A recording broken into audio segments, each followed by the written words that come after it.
Yo les gars, c'est Flo Sneakers, j'espère que vous allez bien. Écoutez, moi ça va super. Aujourd'hui on se retrouve pour une nouvelle review d'une Jordan 1. Mais attention, pas n'importe laquelle, la Jordan 1 Retro High Hyper Royal, qui est franchement super lourde. Qui est donc sortie le 17 avril au prix de 160 € chez certains retailers et sur Nike Sneakers. Moi personnellement j'ai réussi à copier la paire en accès exclusif sur l'application SNKRS. J'étais très content, mais j'ai entendu dire et j'ai vu plusieurs potes qui avaient aussi copié la paire en accès exclusif. Du coup je pense qu'il y avait pas mal de stock pendant les accès exclusifs. Sans plus attendre, on va directement passer à la présentation de la boîte.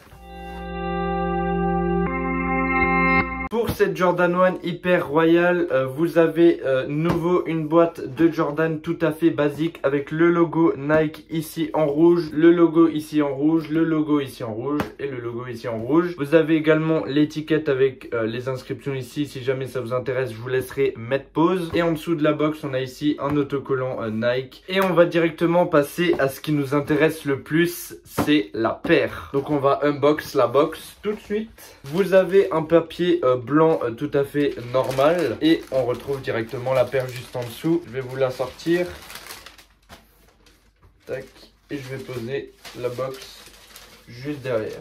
Voici cette Jordan 1 Hyper Royal. Donc c'est une de plus de toutes les sorties de 2020 à 2021 sur les nouveaux coloris de la Jordan 1. En ce moment, Nike bombarde vraiment les nouveaux colorways sur les Jordan 1 avec par exemple la Mocha ou alors la University Blue et des colorways qui sont franchement très lourds. Cette paire me rappelle étrangement la Jordan 1 Turbo Green que je vous mettrai à l'écran car c'est la même matière et c'est un peu les mêmes nuances de couleurs avec le tie and dye que vous pouvez voir juste ici. Cette Hyper Royal, on peut aussi l'apparenter à la Jordan 1 University Blue avec un daim un peu frotté comme ça. Niveau des matériaux sur cette paire de Jordan 1 Hyper Royal, vous avez ici un daim, on dirait un peu frotté mais qui est très doux au toucher. Après, au niveau du souche ici, on peut retrouver un cuir hyper doux et que vous pouvez également retrouver au niveau de la cheville. Et enfin, pour terminer, on a un cuir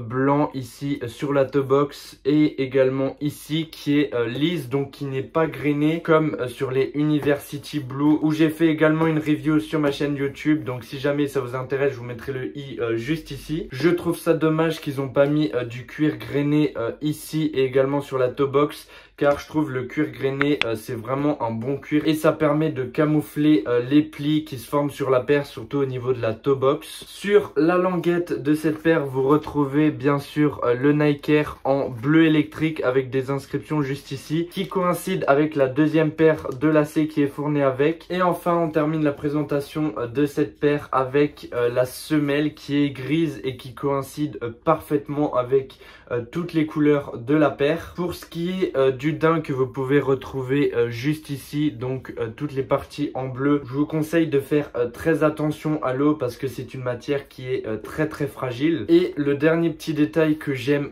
particulièrement sur cette paire, c'est le logo ici Air Jordan que je trouve qui est vraiment magnifique. Il est vraiment extrêmement bien fait. Je sais pas si vous allez très bien voir. De toute façon, pour que vous puissiez bien l'admirer, je vous ferai des plans d'un peu plus près à la fin de la vidéo. Et donc on va directement passer à la conclusion de cette magnifique Jordan.